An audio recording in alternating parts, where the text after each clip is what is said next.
Nagbabalik po kami sa pagbabalanse dito po sa memo. Inilabas na ng Korte Suprema po ang kanilang mga komento sa hirit na TRO ni Senador Bato de la Rosa laban sa posibleng ICC arrest. Is that even correct? Di ba arrest muna ng NBI? Pero arrest warrant from the Arrest warrant ICC. from ICC, Oo. yes. Ang huhuli sa kanya, PNP or NBI. yes. Ayun. Um, the Supreme Court en banc says kailangan pang busisiin ang konstitusyon para pigilan ng gobyerno ang mga maseselang kaso, lalong-lalo na't may posibilidad na marami. Ang tanong, may visa pa ba ang ICC sa Pilipinas? Yun ang parang Issue. hindi ba? But in my mind, sa lahat ng taong nanonood o nakikinig sa atin, nandoon na si Pangulong Duterte at nagdesisyon na yung mga justice doon na they have jurisdiction over the former president. Oo. Kaya kung ano man magiging desisyon dito sa main issue, talagang malaki ang implication. Di ba? Oo. Anong ibig sabihin nun? Oo. Pababalikin dito si Pangulong Duterte kung magdesisyon ng Korte Suprema na walang jurisdiction ng ICC. yeah. So, kasama natin para himayin ang mga komento ng mga Supreme Court Justice. Associate Dean of the UP College of Law, Attorney Paulo Tamase. Hello, sir. Good morning po. Magandang umaga po. At ang isa sa mga legal counsel ni Senator Bato na si Attorney Ferdinand Topacio. Tama po ba? Ay, opo, tama po, Ayun. Ma'am Corina, Sir Willard. Good morning po. Morning, Always sir. a pleasure to be here. Yes. Okay. So, eto na nga po, lumabas na po yung mga opinion ng lahat ng mga Supreme Court Justice. Nakita kung sino-sino ang bumoto para sa pagtanggi sa TRO at sa mga nagsasabi naman na may visa dapat yung TRO. Okay. At ano ang magiging basa nila doon sa, lalo na lumabas na yung mga opinion, maintindihan natin yung reasoning ng mga pumabor at kumontra at yung tingin nilang magiging implication doon sa pagdedesisyon nila sa main issue. Ito ba ay clue na o Yes. indikasyon ng kanilang pagkiling? Okay. So, para bigyan lang po tayo ng siguro, I won't even attempt. I made my comment, I made my own notes, pero dito na lang po tayo sa nakakaalam talaga. Dean, for the court ruling, what is the summary? Ano po yung pinakamaikling pananalita para ipaliwanag kung bakit hindi po kinatigan ang TRO? So base po doon sa resolution ng korte, no, very narrow po kasi yung inilabas nila na denial ng TRO. So mayroon pong 4 na requirements ang isang TRO sa ating batas. Una po ay yung clear legal right na malinaw na karapatan na tinatamasa ng individual na nag-a-apply for the TRO. Pangalawa ay material invasion. Mayroon po talagang paglabag doon sa karapatan na iyon. Pangatlo ay clear urgency and then due to an irreparable injury. So mayroon pong pagmamadali na kinakailangan upang maiwasan yung isang damage doon sa partido na hindi na pwedeng ma-correct or maibayaran. At yung last po ay no plain, speedy, adequate remedy. So para simplihan lamang po, no, yung dalawa pong essence nung pag-deny po ng TRO ay una, ayon sa Korte Suprema, hindi pa ho malinaw yung karapatan, precisely dahil yung kaso po na main na inihain po ni Senator Bato ay pending pa ho. So yung mga issue ukol doon sa jurisdiction ng ICC, yung application ng RA 9851, yung sa saligang batas natin, kung may requirement ba na dumaan muna ito sa lokal na proseso, hindi pa ho dinidesisyonan ng korte yan at this point. At dahil hindi pa ho niya nadidesisyonan, hindi pa ho raw malinaw yung karapatan ni Senator Bato. Yun po yung unang dahilan. Pangalawa po ay yung lack po ng urgency at material invasion. At ayon po sa korte, no, tinignan nila yung fact na si Senator Bato nasa protective custody ng Senado noong hinihain niya yung manifestation. Bumalik din sila doon sa statements ni Pangulong Marcos na wala naman purang utos upang arestuhin na si Senator Bato. At yung kawalan po ng facts, no, na pwede nilang pagbasihan ng kanilang pag-grant na isang TRO. So napaka-narrow po ng ruling na iyon. Hindi pa ko dinidesisyon na ng korte yung main issues na nabanggit ko. Ngunit dahil hindi po ganoon kalinaw yung karapatan ni Senator Bato, ayon sa korte ay hindi mo na nila ginrant yung application niya para sa TRO. Okay. Naku, parang binasa niya itong desisyon, ano? Memorize ni Naku, Dean. sanay na si Dean dyan. Oo nga, na isa-isa talaga niya. So, Attorney Topacio, you agree that his rights are not clear? Well, unang-una po, I would like to commend Dean Paulo. Napakaganda po nung kanyang analysis talaga. And I couldn't have said it better. Pero sa akin po, while I am fettered, ako po ay limitado sapagkat meron pa po yung motion for reconsideration at yung main case po ay nakabinbin pa, hindi ko pwedeng i-discuss po yung merits o yung details sapagkat sub judice po tayo niyan. Suffice it to state na at tama naman po yung analysis ni Dean Paulo, pero para sa akin po, na-mislead ang korte, unang-una nung sinabi ni Pangulong Marcos na wala siyang standing order para arestuhin si Senator De La Rosa. Ang problema po sa ating presidente, hindi yata siya sinusunod ng mga subordinates niya, meaning the NBI and the DOJ. And DOJ is supposed to be the alter ego of the president. Pero ngayon, inutos ang pag-aaresto. So that destroys the lack of urgency. Sapagkat noon, tama nga naman, noong didesisyonan po yung prayer for TRO or status quo order, sinabi malinaw ng ating Pangulo. Wala siyang order. Ngunit dapat po ginalang naman ng mga subordinates niya na may pending case pa at hindi naman dapat ipinag-utos. Kaya sa MR po namin, i-allege namin niya na ngayon, kung noon man ay wala, maaring ngayon ay meron na sapagkat in order na ng manhunt, etc. etc. Ang dami Actually, nang sinabi. nabubuluhan nga po ako Kaya eh. ako rin po actually. Meron ba o wala? Hindi lang po Meron ngayon. ba o wala? Preno ba o hindi? Pero Opo. Attorney Ferdy, tingin nyo itong kawalan ng TRO, pinipigilan ba ang mga law enforcers na ipatupad ang arrest warrant? Para sa akin po, ang makapag i-implement lang fully nung arrest warrant ay kung sasabihin na pwedeng ang warrant ng ICC ay implement directly dito sa Pilipinas without bypassing the local courts in violation of the due process clause and the yung inviolability ng person, places, houses, and effects against unreasonable searches and seizures na nasa konstitusyon, yun po ang pwedeng maging ruling at yan po ay kailangang hintayin yung main case. In the meantime, a becoming modesty and the appropriate respect should be accorded by the executive to the judiciary while the case is still pending. So, ito po ba ang parang pinakabuod noong dissenting opinion? Nabasa na po ninyo yung sa Supreme Court decision? Opo. Yes. Oo. Ang para sa akin po, ang bottom line ng mga dissenting opinion ay aanhin pa ang damo kung patay na ang kabayo. Ibig sabihin, kung maaaresto si Senator De La Rosa at tulad nung nangyari kay Pangulong Duterte, ay biglaan na lang without affording him any judicial recourse ay dadalhin sa Hague, magiging moot and academic na po. So, para sa kanila, the court should rather err on the side of individual liberties and the protection of the Bill of Rights. Kasi nakasulat dito, Willard. Pangalawa sa kanilang pangalawa sa pag-enumerate sa dissenting opinion. Section 17 of Republic Act 9851 is unconstitutional. You agree? Para sa akin po, kung magkakaroon ng surrender without going through the judicial process, ay unconstitutional po talaga yan. Sapagkat para sa akin po, isa lang po dapat ang tandaan ng kahit sinong Pilipino.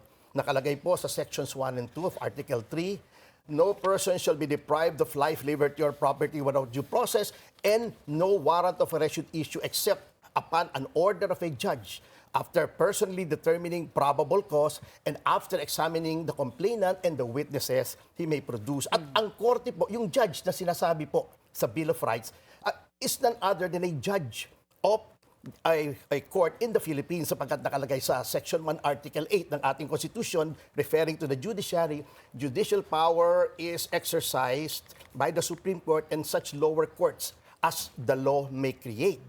Yan lamang sinasabing judge, a judge sa Pilipinas, no other judge, no other court. Dean Paulo, saan po kaya sa inyong pag-aanalisa nanggagaling yung kalituhan tungkol sa aarestuhin na ba o hindi pa? Well, una po, no, yung kalituhan po, nanggagaling din siya dun sa hindi naman po ganun kadali itong kaso na ito. At hindi ko sinasabi na wala pong batas na nag-a-apply, but more of, nag-i-interact po kasi yung dalawang mahalagang sistema. May international system ka po on criminal justice, mayroon din namang domestic principles natin. So, agree ako kay Attorney Ferdy na mayroon talagang provisions Article 3, Section 2 na nagsasabi na walang warrant na pwedeng mag-issue except through a judge. No? So, and I think ang nagkakatalo po ay kung yung huwes po ba na iyon necessarily means a Philippine judge or a domestic judge. I think kung titignan natin yung mga komento, yung opinions ng mga mahistrado kagabi, yung isa pong sagot dyan na potentially ay galing doon sa concurring opinion ni Justice Singh. According po kay Justice Singh, kailangan tignan po yung Article 3, Section 2, yung warrant requirement sa mas malaking konteksto noong International Criminal Court System. At ayon ho sa kanya, yung dahil naman dito yung proseso ng pag-i-issue ng isang warrant sa ICC ay dumaan din sa maraming proseso, hindi po pakay nung Article 3, Section 2 na i-frustrate yung warrant na iyon by giving a second chance doon sa Philippine courts natin na essentially overrule yung international court system. So, yun po yung isang argumento para roon. Yung sinasabi po ni Attorney Ferdy naman ay argumento para doon sa side na nagsasabi na kailangan po talaga ng domestic warrant. Kasi noong 1987, nung ginawa yung saligang batas, ay wala naman pong international court system. So it necessarily refers to a Philippine judge. So ito po yung pinag-aawayan din sa main case na, to be clear, hindi pa ko niresolba ng korte dito sa TRO. Ano po kaya ang timeline na inaasahan natin para sa desisyon na ito in the bigger case to determine whether the ICC has jurisdiction over the Philippines? Kailan po kaya mangyayari yun? Well, medyo matagal na po kasi pending yung argumento na yun sa Korte Suprema. No? Hindi lamang po siya dito sa case ni Senator Bato. Naahain na po yung argumento na yan doon sa kaso ni Pangulong Duterte mismo. Kung tama ko yung alala ko, nagkaroon din po kasi ng petitions laban doon. Pero hanggang ngayon po, hindi pa po siya nadedesisyonan ng Korte. Guessing game po talaga kung kailan magdedesisyon yung Korte natin. So, ang short answer po dyan ay wala pong clear timeline kung kailan po sila maglalabas ng opinion. Sa ICC, nagdesisyon po sila ng malinaw that they do have jurisdiction over the case and the personality who is former President Rodrigo Duterte. Kung ano po ang implikasyon kung ang Korte Suprema po ay magdedesisyon na wala po silang jurisdiction sa atin? Even if the alleged crime was committed during the time when we were still ICC members. So dito po babalik to yung difficulty ng kaso na ito na meron po kasi tayong sistema sa international law, may sistema din po tayo sa domestic system natin. Yung Korte Suprema po ang pinakamataas na otoridad natin sa ating domestic system. So kung sabihin po nila na unconstitutional yung arrest laban hindi lamang kay Senator Bato but kay Pangulong Duterte, yun na po ang batas sa atin, na hindi po tama na hindi dumaan sa lokal na korte. Pero hindi po naapektuhan yung proceeding na nangyayari na ngayon sa The Hague. So kahit ipag-utos po halimbawa ng korte yung pagbabalik ng Pilipinas or pagbabalik ni Pangulong Duterte sa Pilipinas, hindi po yun necessarily gagalangin ng ICC or hindi po sila necessarily susunod doon.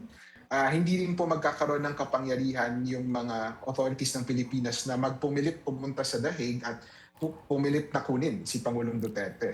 So may ganoon po talaga na realities. Do you see that happening? Ito pong, kunwari, nagdesisyon ng Korte Suprema, hindi, walang jurisdiction sa atin ng ICC. May pupunta na batalyon doon sa The Hague. At Wala naman tayong Hague Invasion Act eh. Kaya Oo, nga. hindi katulad ng Amerika. But before that, Ma'am Corina, Sir Willard, allow me to disagree with Dean Paulo. Sabi niya kasi, tricky, mahirap. Para sa akin, napakadali lang po eh. As between international law and the Constitution should always prevail, at least within our country, sapagkat yan ang highest law. Tama po si Senior Associate Justice Marvic Leonen. Ang status lamang po ng international law, even under the doctrine of incorporation and transformation, ay kasing taas lamang po siya ng isang act of Congress or statute. At ano po ang prinsipyo pagdating sa statute? a statute can never go against the Constitution. So, ang nangyari po, yung contention ni Dean Paulo, with all due respect, parang tayo hindi natin pwedeng ipilit yung desisyon natin sa Hague. Bakit yung Hague? Pinipilit nila yung desisyon nila rito by bypassing our courts. Hindi pwedeng ganon. That will make international law, that will make an international court superior to our Constitution, and as a sovereign nation, as an independent nation, that is something that we should never allow. Never. But the alleged crimes were committed supposedly at that time when we agreed that the ICC had jurisdiction on the Philippines. Ay, Paano po ibang yun? usapan po yun kasi we withdrew in 2019 if we can all recall. Yung investigasyon pa niya nag-umpisa ng 2021 lamang after we had withdrawn. So it's one thing to have jurisdiction over the crime. It's another thing in the with respect to the situation of Senator Bato na ma-implement yan ngayon that we have withdrawn from the statute kasi in order to extradite, in order to surrender under Section 17 of 9851, dapat may applicable extradition treaty or extradition law and other treaties. Sa ngayon, wala tayong treaty. Okay. Wala tayo sa Rome Statute. So, Dean Paulo, I think that seems to be one of the cruxes of this entire argument. Ano po? Yung timeline. Yung timeline na 2019, bumitaw na tayo sa ICC. Yung investigasyon nagsimula 2021, wala na naman tayo sa ilalim. Pero ang sinasabing krimen nangyari nung tayo ay miyembro pa rin. How do you resolve that? Kasi ang basa ko kasi no, dito sa Constitution natin, is that meron din kasi tayong, along with Article 3, Section 2, sa Saligang Batas, na tama ko yung pag-quote ni Attorney Ferdino, may constitutional commitments din tayo sa international system. So pag tinignan niyo yung Article 2, Section 2, mayroon dong provision says na, the Philippines follows the generally accepted principles of international law. Pagdating relevant to the ICCTP, yung Article 7, Section 21, no, na nagiging yung transformation clause na tinatawag natin. So yung mga treaties na sinasang-ayunan ng Pilipinas, nagiging bahagi yan ng ating sistema. Tama si Atty. Topacio, no, pagdating dun sa sinasabi ni Justice Leone na yung dualist system, nauna yung saligang batas para sa Korte Suprema. Pero I think precisely yung possible na interpretation doon ay nasa saligang batas natin mismo yung pag-subscribe dito sa international commitments natin. And I think pagdating ko kasi dun sa ICC investigation, mayroon po talagang provision doon na bagaman mag-withdraw po yung isang bansa, no, bound pa rin po siya to comply yung residual obligations niya doon sa ICC, kabilang doon yung investigasyon sa mga nangyaring international crimes habang partido pa siya doon sa Rome Statute. So in this case, mawawalan po ng saysay yung mga provisions on, just to provide for counter reading ko, no? Mawawalan ng saysay yung provisions natin doon sa international commitments natin kung yung pagbasa po sa Article 3, Section 2 ay narrow or makitid na kailangan po talagang huwes ng Pilipinas. So yung suggestion po ng ibang separate opinions, I think kay Justice Singh nga po, no, ay tignan niyo po to ng buo, yung sistema natin. Na kung mayroon na pong international system na may international criminal process tayo, bahagi po nun yung pagbabasa or bahagi po ng pagbabasa ng Article 3, Section 2 ay pag-unawa na may ganoon po tayong sistema. At ang core po kasi ng provision dun sa warrant requirements sa ating saligang batas ay huwag lang yung basta-bastang pag-aaresto, kailangan dumaan sa proseso. And I think yung opinion po na yun says na may proseso naman po, hindi sa harap ng mga korte natin, pero proseso ito na bahagi ng ating sistema dahil kasama nga tayo dun sa international community. So bago natin komentuhan yung tungkol sa implikasyon naman na karamihan sa mga Supreme Court justices ay kumatig doon sa pag-deny ng TRO. Sino-sino ba ang mga bumoto, Willard? Unang-una si Chief Justice Hesmundo. Siya ay umabor na hindi na dapat bigyan ng TRO. Okay. Tapos nandyan din siyempre si Senior Associate Justice Marvic Leonen, and then Justice Joseph Lopez also, and even of course Justice Kagiwa among them. And then sa mga hindi naman sumang-ayon, dissenting opinion, kasama dyan si Justice Amy Lazaro Javier and also So, Henry Inting. Bali ilan ang ano? 9 ang 5-1. 951. Oo, ang hatian ng Ayun. boto. So, sa palagay po ba ninyo, may implikasyon po na ganun po ang naging desisyon, ang hatian ng desisyon? Sa akin po, Ma'am Corina, Sir Willard, ayoko nang i-dignify yan eh. Sapagkat, ang sabi nga ng tatay ko sa akin, pagka nasa level na ng Supreme Court, pagka-appoint sa'yo ng Pangulo, you should only say two things to the President. Thank you and damn you. Kasi dapat, independent ka na eh. You should be at the chill and distant heights. So ayoko nang patulan yung politika-politika na yan. I have the highest respect for our justices na they voted according to their beliefs and their conscience. Ang problema lang kasi, ginugulo nga. Ayoko na kasing mamulitika dyan eh. Hindi naman tayo UP College of Law na lahat pinupolitika eh, no? Pero just a brief rejoinder to Dean Paulo. Yung sinasabi po niyang part nga ng batas natin under the Constitution itself. But merong non-negotiable dyan. Yung Bill of Rights, yung due process na hindi lamang sa Constitution natin makikita, ngunit sa Universal Declaration of Human Rights at saka sa International Declaration of Civil and Political Rights, nandun din yun ang word na due process.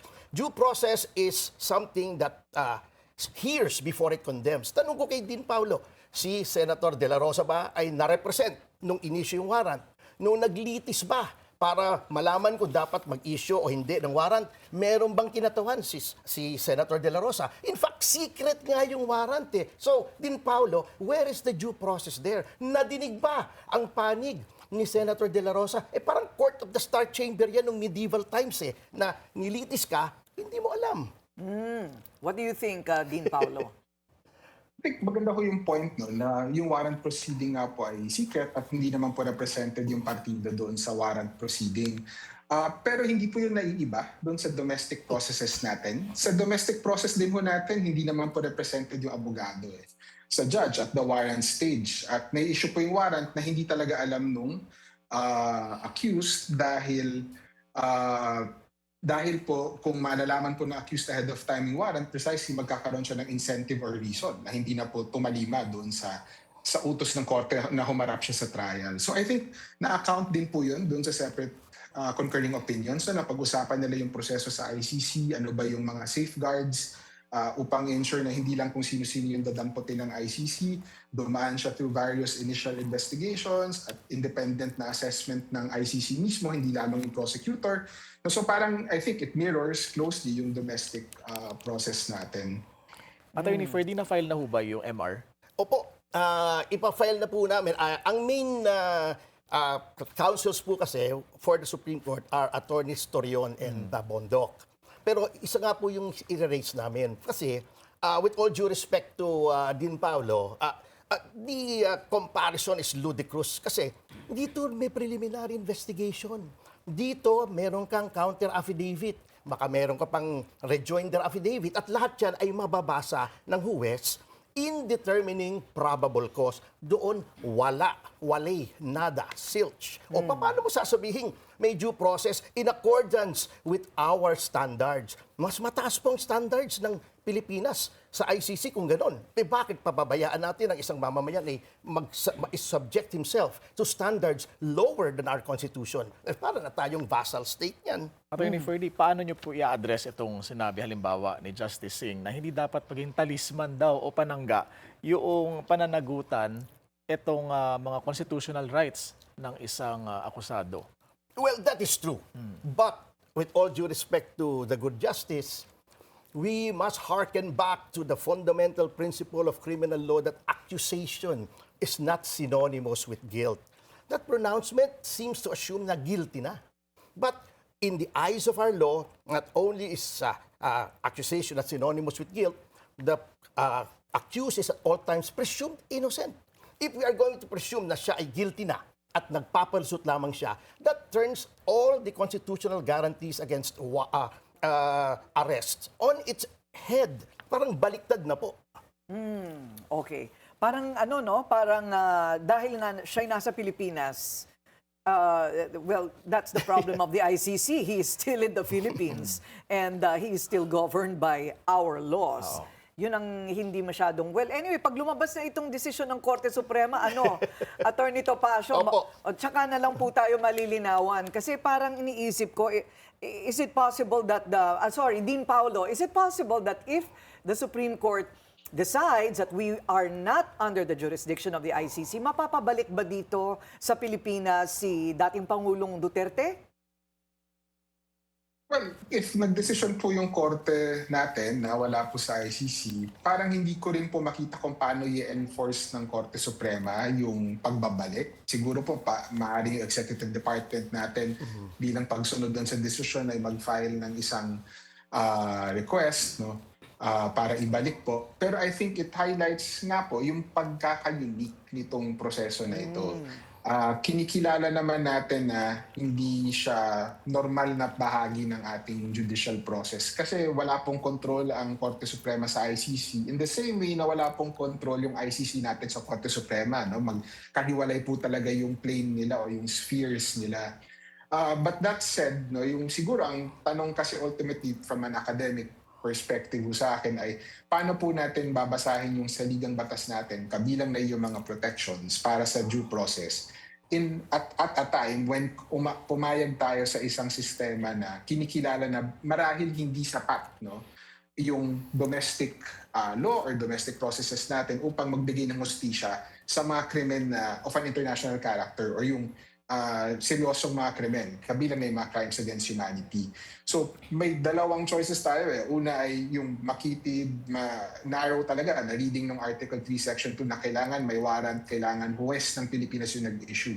But pwede din kasi mas holistic yung basa na hindi naman sinabi ng Article 3, Section 2 na Pilipinas na huwes. Hindi naman niya pinagbabawal yung pagtalima natin sa mga international commitments. And therefore, baka mas holistic yung pagbabasa na as long as mayroong proseso, especially sa international court, no, na kamukha naman ng proseso sa atin, then hindi naman nalalabag yung ating saligang batas. So yun yung, I think, core gravamen, so to speak, nung pinag-aawayan natin dun sa kaso. Kanina naitanong na ni Corina kay Dean Paulo kung yung timeline sa kasong ito. Pero para sa inyo po, Attorney Ferdy, how urgent is this case? Kumbaga, how soon should the Supreme Court decide on the main issue? I would not be so presumptuous as to second-guess the highest court. Sa akin lamang, I know that our honorable justices appreciate the gravity of the situation, the importance of the issues before them, at in its own good time, I'm sure that they will come up with a reasoned and just decision. Oo, because pending that decision, nagkakagulo tayo dito. At kanya-kanya tayo ng highlights. Kanya-kanya tayong stabilo. Ayan, parang hindi natin nalo maintindihan. Maraming salamat po sa inyong oras, Attorney Topacio. Yes, all the time Thank you po, so all the much. My time. takeaway from you is wala, wale, nada, zilch. Yon. Thank you, Dean Paulo Tamase. Marami pong salamat. Maraming salamat din po. Thank you, Dean.